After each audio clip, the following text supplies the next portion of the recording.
Today we are going to do a video about waiting to have sex till marriage.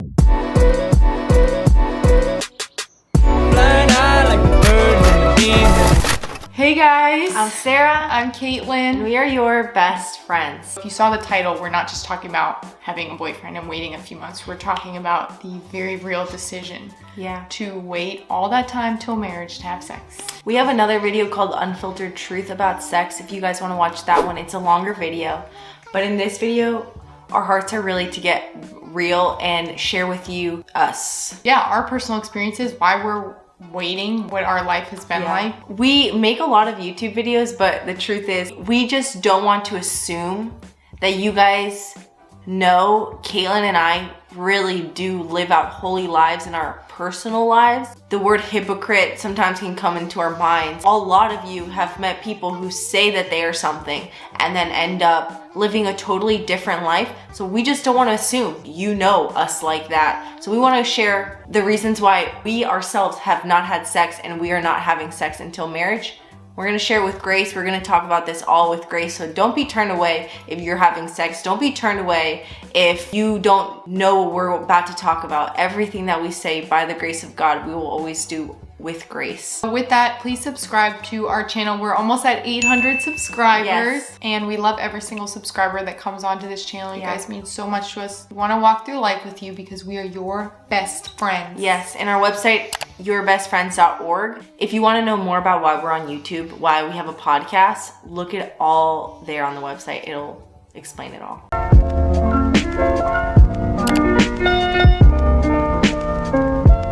How did we even, since a young age, decide not to have sex? I was very blessed because I had a mom who took the time to talk to me around the time that everyone was having sex and like... So middle school? Yeah, which it starts very young, unfortunately. When my mom sat down and talked to me, she shared what was on her heart, and I took it seriously even though I was young. And so from then on out, it was just kind of always in the back of my mind. As I grew a little bit older and the temptation got stronger and there were boys who put a lot of pressure, I contemplated it, I thought about it, but God just, I don't know. Protected you. God really did protect me, and I just didn't end up having sex, but it's just weird how you never know how one conversation with somebody could really like be implanted in them, so I'm just grateful. You could have had friends in high school, middle school who were all like having sex and that could have altered, but what was your friendships like at that point? Do you think that had anything to do with it as well? Because I know a lot of us, if you only have friends who are living a type of way, the odds of you ending up slowly adapting to that pretty high. You were always waiting till marriage to have sex, so you were a huge influence that was like helped me feel like I wasn't alone. And then there was not, the friends I always had weren't really having sex until like later, and by then I'd already like affirmed my decision. And that's why we want to speak with grace in this video when we're talking about our own decisions, because not everyone has that friend group. We want to be those friends for you though that can walk through this with you and be like, okay, you can make this decision. You're not crazy. This is normal. You might not have ever had friends who pointed you into a different direction. Maybe your siblings were already having sex. So why should you change? Why not? Maybe your parents even said, yeah, go try all the flavors. We don't know who you were surrounded with. So for me, since I was raised in a Christian household, but I gotta be honest, my Christian household was not a religious household, meaning we're the house where I believe these things because that's what my parents believed. We all know your parents could believe things, but if you see things behind closed doors that don't add up, then you yourself are like, what's the point of believing in God and stuff? My parents were the real deal. I saw prayer in my household. I saw love in my household.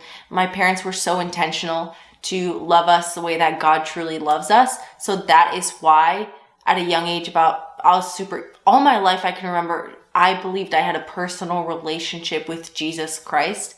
So because of that, and because I started off in the church young, they were already talking about sex and relationships. And in elementary, they would even teach us about boys and girls. And then in middle school, they were telling us about waiting for marriage. So I also, since a young age, had this wisdom that I think God provided me with that also told me, you don't want to do things just because the world's doing it. Like, that's a pretty stupid reason to do something. So that helped me.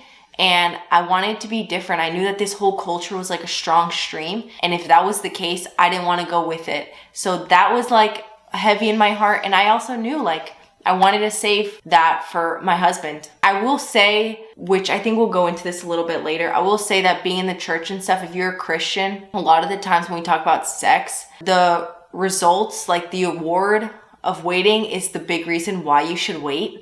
Like how great your sex will be or how blessed. How great your marriage is going to be. And I don't really believe that we're going to go into that because there are much sweeter things about the whole process of waiting than the result of it. Because life is still real even after you're married. Your husband or your wife is still going to be a real human being with real flaws. So to act like after this wedding, after this marriage, life just gets super magical all of a sudden. I know it's going to be blessed, anointed, it's going to be fun and stuff. But life is still real. Like if you have anxiety, that's not going to change because you waited until marriage and now you have this guy. Your anxiety is still going to be there. If you have pain from your childhood, that's not just going to get fixed because you're married and all of these things. If you have struggles, if you have insecurities, that does not change. So that's what I love is the whole process, the whole deeper, harder, this whole thing of waiting, going to the Lord when you're tempted. That's so much sweeter than just talking about, oh guys, wait because of these reasons, wait because of this, you know? And with that, like, let's talk about the process. Like, let's talk about maybe some of our experiences. Yeah. With the temptation or with like wondering, like, is this really worth it? Am I really going to go through with this? I mean, did you have any moments like that? Dude, so... Fun question. Yes. I'm 22 years old. You're 22 years old. And to be honest, there are so many moments that you're just like, that's it. I just want to have sex because you're a human being. You have natural desires. And I want to point out that God has given us these natural desires. But just because you have a desire and a temptation, that doesn't mean we have to give in. The same way if you're really, really angry at someone, it doesn't mean you have to kill them. Yeah. Okay. So that's part of the process is I'm not going to lie. Yes, there have been a lot of moments, look me in my eyes, a lot of moments when you just want to give in where I'm a human being. For that personally, that has nothing to do with me. What I do is I cry out, Jesus Christ, can you take this away from me? It says in the Bible, you've been tempted by it all, so you can help us in our temptations. And I just go straight to Jesus because like that's the point is as a human being, what I've learned in this process is if it were up to me to just have all the self-control and up to me to just like do it all, I wouldn't be reliant on a savior, Jesus Christ. So that's the beautiful thing is we can go to him in our weakness and through our weakness, he can make us strong. So that's been a part of the process that I've learned. And that's a really good thing to point out before I share like my little things within the process and stuff, because it really wasn't because we were just superhumans that we could wait this long to have sex or anything like that. It's literally just by the grace of God. I didn't always have like the smartest thinking or the smartest psychology or the greatest way to think about sex. Even if you've already had sex and you're wondering if you want to wait now and you're thinking about the self-control aspect of it, we have to rely on God.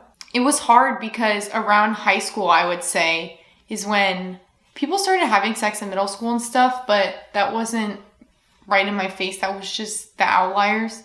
But in high school, I went through a little boy crazy phase. You know, you start talking to a lot of guys and they're high school boys. A lot of them, there's that stereotype. Some of them really just want sex or that's a big part of what they want. They're not going to stay if they're not getting that. And I started to wonder and question, okay, what's the big deal? You know, why am I still waiting? Maybe I just should. And I realize looking back now, for me personally, times that I doubted if I should wait till marriage or not, it was never because I personally wanted to have sex. It might be different for other people, but I just want to share it for me. It's never because I personally yet had a burning desire to have sex, but I felt this pressure that guys weren't going to like me or they weren't going to stay or stick around, or I just couldn't have a boyfriend or date or talk to guys at all because the second that it's time to have sex, that's when they leave because I can't give that to them. That was a big struggle of mine when I was in high school. It's just sad because that pressure feels so real when you're 15 or 16 and you could be envisioning a life with this guy and you think that he's the one and you think that you're going to marry him even if you've only been talking for a few weeks, and you think about all the things that you could get out of that relationship because it's easy to get in your own head. But when you look back 3, 4, 5 years later and you didn't make that decision, you can be so grateful for it. So,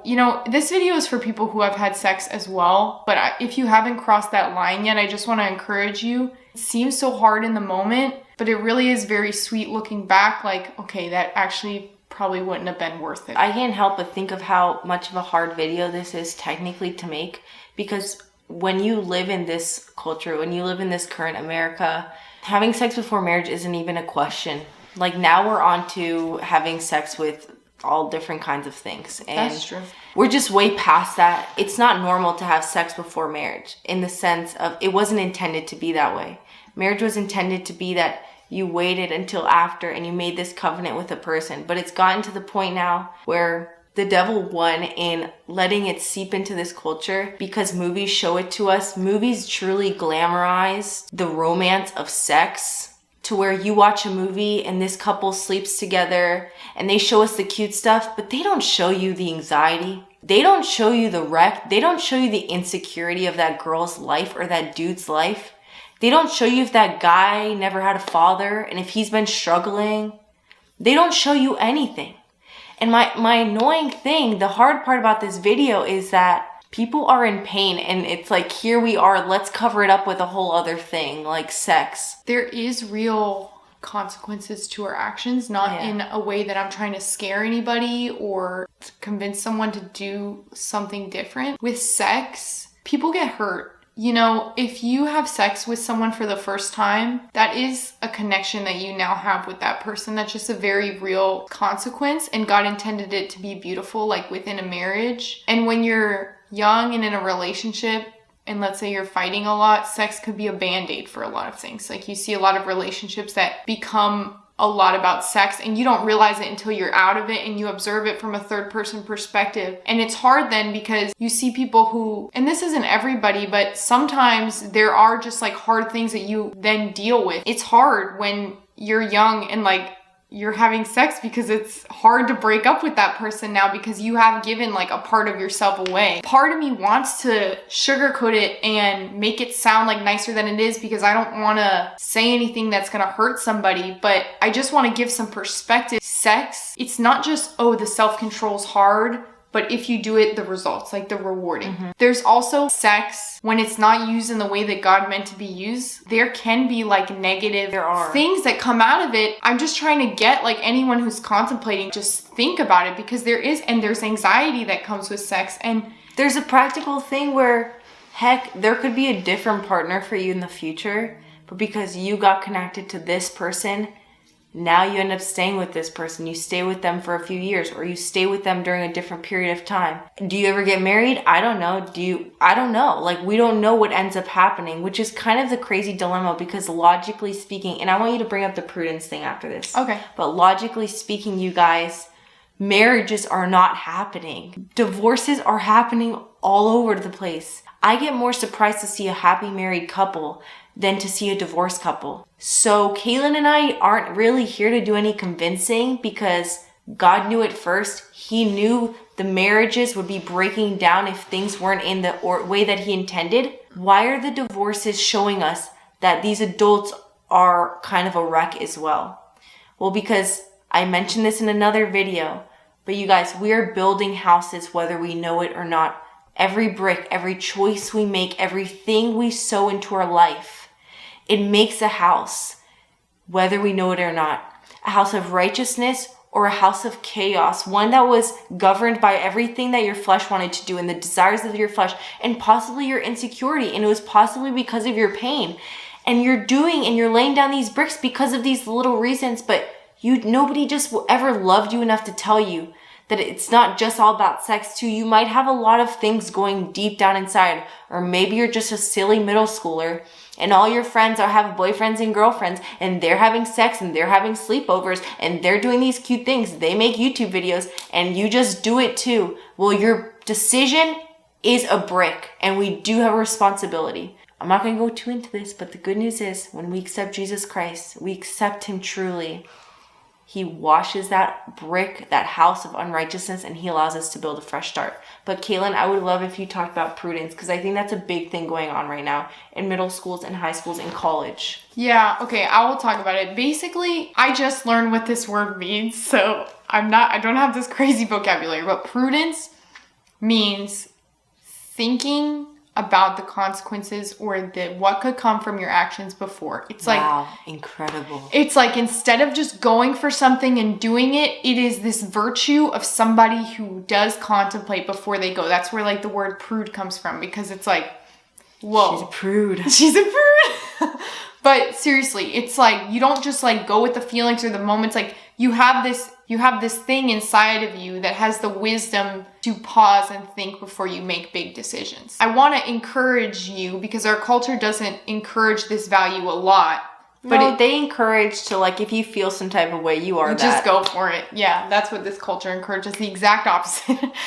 But if that hurt your feelings, cancel them. That's it. Just go off impulse. That's what culture says. But I want to encourage you, when we're talking about sex, and also when we even talk about consequences or rewards or like what could happen after, and what we're really trying to get you to do is to learn, and same with the brick analogy, to think before you take actions, because things do build up later on in life. Every step that you take is the path of life that you are on. When it comes to sex, when you're in middle school or in high school and you're contemplating like, should I wait or should I not? The word that comes to mind for me is clarity. You need clarity, because you're just in a fog of what everyone is doing and the pressure from that boy that's texting you, what BuzzFeed News says. You're just in this big fog of, I don't know if I should do it or not. I guess I'll just do it. If this is something that you've been contemplating, like you just need clarity. It seems weird, you're 15 or 16, but life goes by fast.